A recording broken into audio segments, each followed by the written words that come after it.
Before you step into a modern-day job interview, one of the most important tools you need to have in your arsenal is the STAR formula. Why? Because interviewing is storytelling. And the STAR formula helps you tell a good story, one with a clear beginning, some exciting action in the middle, and a satisfying conclusion. So when would you use the STAR formula? It works best with behavioral interview questions. Questions that start with, tell me about a time when, or give me an example of. Questions that are asking for specific examples from your past. In other words, stories. So, how do you use the STAR formula? Let's take it one letter at a time. S is for situation. Give us the background information. Lay out the situation so that we'll understand what was going on. Your English teacher would have called this the exposition of your story. T is for task. Tell us what you needed to accomplish. What was the challenge that faced you? Some people will combine this step with situation, and that's okay. What's most important is that you don't spend too much time on either one of these steps, because this part is boring. Give us enough context so that we don't get confused, and then move on to the exciting part of your story. A is for actions, specifically your actions. What did you do to resolve the situation and achieve your task?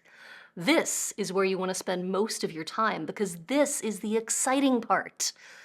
Be specific with the steps that you took because the more detail you go into here about everything you did to fix the situation, the more you look like a rock star.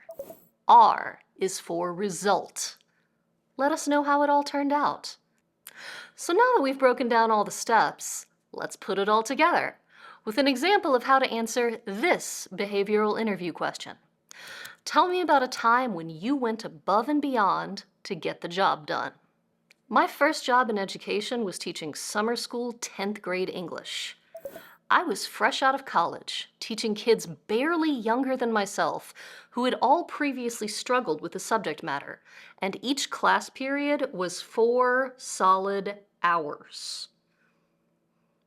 I knew that I had to do something special in order to help them succeed in that environment.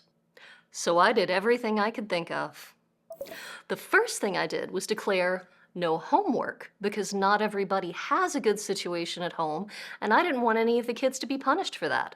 I wanted to make sure that anyone who paid attention and did their classwork would be able to succeed.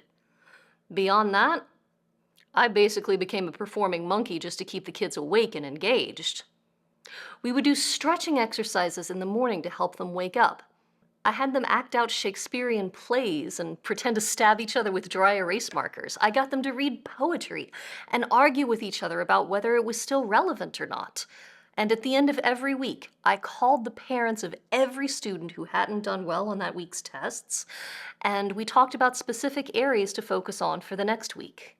At the end of the semester, every single student passed my class with a C or better. Not only that, many of them thanked me for teaching them to write better, for making Shakespeare finally make sense, for caring. In the end, it was a deeply rewarding experience. So, the STAR formula, a simple device for great storytelling. That's it for today's video. If you enjoyed it, please click like, and if you'd like to see more content from us, please click subscribe.